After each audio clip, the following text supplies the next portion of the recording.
جتنا ہی بندہ جھوٹا ہو، جتنا بندہ جھوٹا ہو، جب کسی چیز پر قسم کھا لیتا تھا سارے عرب اس بندے کے اوپر یقین کرتے تھے۔ تو یہ سورت اور یہ قرآن مکے والوں پہ نازل ہوا، تو مکے والوں کے عین مزاج کے مطابق اللہ نے قرآن اتارا۔ قیامت کو پختہ کرنے کی خاطر 4 چیزوں کی اللہ نے قسمیں کھا کے فرمایا قیامت ضرور واقع ہو کر رہے گی۔ یہی وہ صورت ہے جس میں اور مضامین میں سے ایک مضمون یہ بھی بیان کیا گیا ہے وَفِي السَّمَاءِ رِزْقُكُمْ، لوگو تمہارا رزق آسمانوں سے آتا ہے، آسمانوں میں تمہارا رب تمہارا رزق لکھتا ہے، دنیا کے کسی انسان کے ہاتھ میں تمہارا رزق نہیں ہے۔ یہی وجہ تھی امام اصمعی رحمۃ اللہ علیہ، بہت بڑے ہمارے بزرگ گزرے ہیں، فرماتے ہیں کہ ایک بندہ میرے پاس دیہات سے آیا، ان پڑھ گوار، آ کر میرے ساتھ بیٹھا، کہا امام صاحب قرآن تو سناؤ قرآن۔ تو میں نے اعوذ باللہ بسم اللہ پڑھ کے یہ صورت پڑھنا شروع کر دی، اور میں نے کہا وَفِي السَّمَاءِ رِزْقُكُمْ، تمہارا رزق آسمانوں میں ہے۔ تو کہا امام صاحب چپ کریں چپ کریں۔ میں خاموش ہوا۔ وہ گیا جس اونٹ کے اوپر آیا تھا اسی اونٹ کو ذبح کیا، فقراء کو مساکین کو بلایا، سارا گوشت ان میں تقسیم کر دیا، اور پھر آیا کہا میرا رب جب کہہ رہا ہے کہ آسمانوں پہ تمہارا رزق ہے تو میں اللہ پر اعتماد نہ کروں، میں بانٹتا جاؤں گا، اللہ پاک آسمانوں سے رزق عطا فرماتا چلا جائے گا۔ میں حیران ہوا اس بندے کے یقین پر کہ اتنا یقین، ایک مرتبہ آیت سنی اور مضبوط ہو گیا۔ پھر کافی عرصہ اس سے ملاقات نہ ہوئی۔ پھر میں حج پر گیا، دوران طواف اس دیہاتی کو میں نے دیکھا، اللہ کے گھر کا طواف بھی کر رہا تھا، رو بھی رہا تھا۔ ملاقات ہوئی، بڑا خوش ہوا۔ اس نے کہا امام صاحب اگلی آیت تو سناؤ۔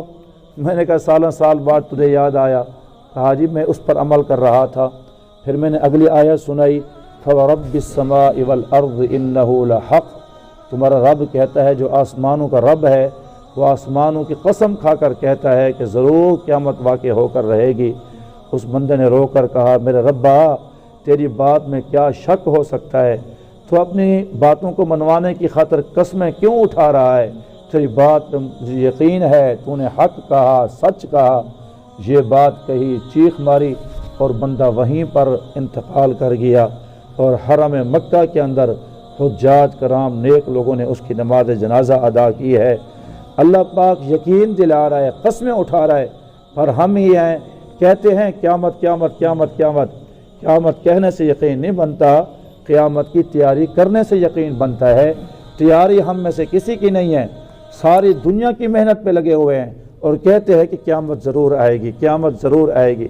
جب ذرے ذرے کا پائی پائی کا حساب دینا پڑے گا تو اس کی تیاری کرنا اصل مقصود ہے۔ یہی وہ صورت ہے جس کے اندر اللہ تبارک و تعالی نے سیدنا ابراہیم علیہ السلام ان کے مہمانوں کا ذکر، یعنی فرشتے جو ان کے پاس مہمان بن کر آئے تھے، یہی وہ صورت ہے جس کے اندر قوم لوط کا ذکر ہے کہ ان فرشتوں نے ابراہیم علیہ السلام کے پاس حاضری دی، پھر آئے قوم لوط کی پوری بستی کو پروں کے ساتھ نیچے سے اکھاڑا۔ پہلے اللہ نے پوری قوم کو اندھا کر دیا، ان کے نیک لوگوں کو وہاں سے نکال دیا، پھر پوری بستی اوپر اٹھا کے فرشتے لے گئے۔ اس ترتیب سے ان کے پیالوں کے اندر جو پانی تھا وہ پانی بھی نہیں گرا، بالکل اوپر لے گئے اور آرام سے وہ رہے۔ جب پہلے آسمان پہ گئے، پہلے آسمان کے فرشتوں نے ان کے مرغوں کی چیخنے کی آوازیں سنی۔ صبح صبح کا ٹائم وہ بانگیں دے رہے تھے مرغے۔ اللہ نے فرمایا اب اس بستی کو الٹا کر کے پھینک دیا جائے۔ 8-10 منزلوں سے اگر بندہ عمارت سے گرے چکنا چور ہو جاتا ہے، ہڈیاں ٹوٹ جاتی ہیں، اور آسمان دنیا سے جب اس بستی کو گرایا گیا ہوگا، عزیزو کیا حالت ہوئی ہوگی؟ اتنا زور سے گری، اتنا زور سے گری کہ 1300 فٹ نیچے زمین میں دھستی چلی گئی۔ اللہ کا غصہ ٹھنڈا نہیں ہوا، پھر اللہ نے فرمایا آسمانوں سے ان کے اوپر پتھروں کی بارش کرو۔ اتنا بارش ہوئی، نیچے چونکہ سمندر ہے، پانی ہے، اوپر زمین ہے، تو زمین نیچے دب گئی، پانی اوپر آ گیا۔ آج بحر میت، بحر لوط مشہور ہے، اور مردار سمندر کہا جاتا ہے۔ تم کوئی چیز زندہ اس کے اندر ڈالو تو مردہ وہ سمندر نکال کے دیتا ہے۔ آج تک اللہ نے اس کو عبرت کا نشان بنایا۔ ہمیں سبق دیا گیا جو بے حیا قومیں ہوتی ہیں ان کے اجالے بھی اندھیروں میں تبدیل ہو جاتے ہیں۔ جو بے حیا قومیں ہوتی ہیں وہ اپنی بازی ہار جاتی ہیں۔ بے حیا قومیں اپنی ترقی نہیں کر پاتی ہیں۔ لوط علیہ السلام کی جو قوم تھی وہ بے حیا ہو گئی تھی، ایک دوسرے کے ساتھ بد فعلی کرتی تھی۔ جس قوم کے اندر حیا داری ہوتی ہے اللہ اس معاشرے کو پاکیزہ فرما دیتے ہیں، رزق میں برکتیں عطا فرما دیتے ہیں۔ اللہ با حیا پاک دامنی والی زندگی نصیب فرمائے۔ کچھ لوگ کہتے ہیں جی ہم کوشش کرتے ہیں، عورتیں بے حیا سامنے آ جاتی ہیں، بے پرد بازاروں میں گھومتی ہیں۔ امام اعظم ابو حنیفہ رحمۃ اللہ علیہ، نعمان بن ثابت بن نعمان ہمارے امام فرماتے ہیں آپ گزر رہے تھے ایک حمام کے سامنے، ایک آدمی غسل کر کے باہر آ رہا تھا، اس نے جو پجامہ پہن رکھا تھا، جو چادر پہن رکھی تھی وہ گھٹنے سے اوپر تھی۔ امام صاحب نے فوراً اپنی نگاہیں نیچے کر لی، نگاہیں نیچے کی تو اس نے کہا ابو حنیفہ تو کب سے اندھا ہو گیا؟ کہا جب سے تو ننگا ہو گیا، جب سے تو نے گھٹنے کھول دیے، چلو تو گھٹنے کھول ہے تو میں ہی اندھا ہو جاؤں، ہم اندھے ہو جائیں، جب دیکھیں کہ عورتیں آ رہی ہیں تو اپنی نظریں جھکا لیا کریں، اور جب کوئی بھی نہ ہو۔ کیا شان ہے نبی پاک صلی اللہ علیہ وسلم کی، بڑی عجیب بات فرمائی۔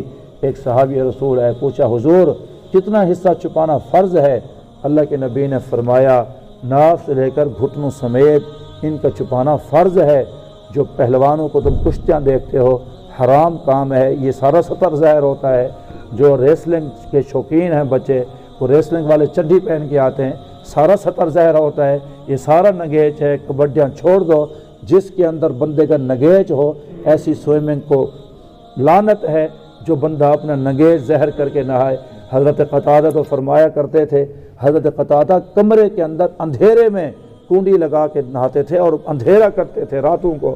حضرت سلمان فارسی فرماتے اس سے پہلے کہ میرا کوئی جسم دیکھے میں موت کو پسند کرتا ہوں۔ حضور نے فرمایا اتنا چھپانا فرض ہے۔ کہا اللہ کے نبی جب کوئی نہ دیکھ رہا ہو تو اپنا نگیچ تو دیکھ سکتے ہیں نا پھر۔ حضور نے فرمایا پھر تم اللہ سے حیا کیا کرو، اللہ تمہیں دیکھ رہا ہوتا ہے، اللہ بھی سمیع بصیر ہے، اللہ بھی سنتا ہے، اللہ بھی دیکھتا ہے، پھر اللہ سے حیا کیا کرو۔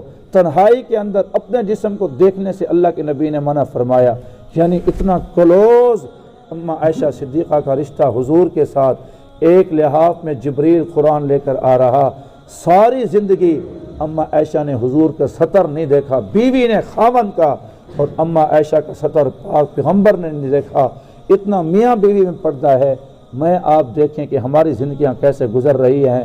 قوم لوط کے عذاب سے جو سبق ملا وہ یہی ہے، بے حیا قوم کبھی ترقی نہیں کر سکتی، وہ تنزلی کا شکار ہوتی ہے، اللہ کے عذاب میں گرفتار ہوتی۔ یہی وہ صورت ہے جس کے اندر مشہور آیت وَمَا خَلَقْتُ الْجِنَّ وَالْإِنسَ إِلَّا لِيَعْبُدُونَ، اللہ تعالیٰ نے انسان کو اپنا مقصد یاد دلایا کہ تجھے اے انسان تو پتھر نہیں کہ یوں پڑا رہے، درخت نہیں کہ یوں کھڑا رہے، تو اشرف المخلوقات ہے، تو اسے چاہیے کہ رب کی عبادت میں لگا رہے۔